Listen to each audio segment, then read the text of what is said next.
Tapadia city centre मॉलतर्फे नेहमीच सामाजिक उपक्रम राबवण्यात येतात।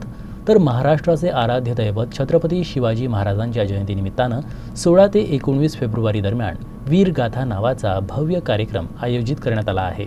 यात छत्रपतींच्या कौशल्यावरील चर्चासत्रासह शिवकालीन शस्त्रकला सादरीकरण, भव्य मिरवणूक यासह सांस्कृतिक कार्यक्रमाचेही आयोजन करण्यात आले आहे। शिवप्रेमींनी मोठ्या संख्येनं यात सहभाग घ्यावा असे आवाहन तापडिया सिटी सेंटरतर्फे करण्यात आले आहे। या उत्सवाचं मुख्य वैशिष्ट्य म्हणजे शिवाजी जयंती मिरवणूक, ज्यामध्ये पारंपरिक मराठी योद्ध्यांच्या वेशातील कलाकारांनी ढोल ताशा पथकं आणि भगव्या ध्वजांसह एक भव्य शोभायात्रा काढली। सव्यसाची गुरुकुलम मधील सदस्यांसह कोल्हापूरवरून आलेल्या 12 कलाकारांनी तलवारबाजी, काठीबाजी आणि इतर ऐतिहासिक शस्त्रकलांच्या मर्दानी खेळांचं अद्भुत प्रात्यक्षिक सादर केलं। तर 17 आणि 18 फेब्रुवारी रोजी सायंकाळी 6 वाजता वीरगाथा व्याख्यान आयोजित करण्यात आलं आहे, ज्यात छत्रपती शिवाजी महाराजांची प्रशासकीय धोरणं, नौदल रणनीती आणि स्वराज्याची स्थापना, त्यांची व्यवस्थापन कौशल्य यासारख्या अनेक विषयांवर विशेष चर्चासत्र आयोजित करण्यात आले आहेत।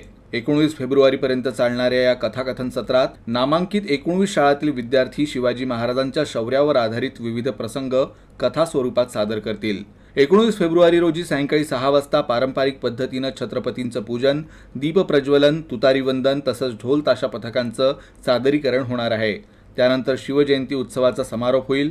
यासोबतच वीरगाथा शस्त्र आणि कला प्रदर्शन आयोजित करण्यात आलं आहे। यात छत्रपती शिवाजी महाराजांशी संबंधित ऐतिहासिक शस्त्र, चित्रे आणि दुर्मिळ कलाकृतींचं अनोखं प्रदर्शन नियोजित करण्यात आलं आहे। अमरावतीकरांनी या महोत्सवात सहभागी व्हावं असं आवाहन आयोजन समितीनं केलं आहे।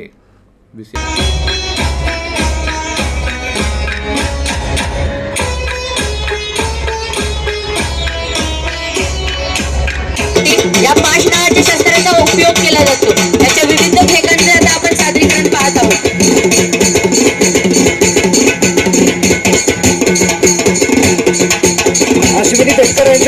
आपल्या गुरुकुलामध्ये साधारणतः 10 वर्षापासून कोणीही शिकण्यासाठी येऊ शकतं। आता जी आपण जी प्रात्यक्षिक बघितली, ज्या मावळ्यांनी रणरागिणींनी जी प्रात्यक्षिकं सादर केली, तर हे पूर्ण वेळ आपल्या गुरुकुलामध्ये निवासी राहण्यासाठी आहेत।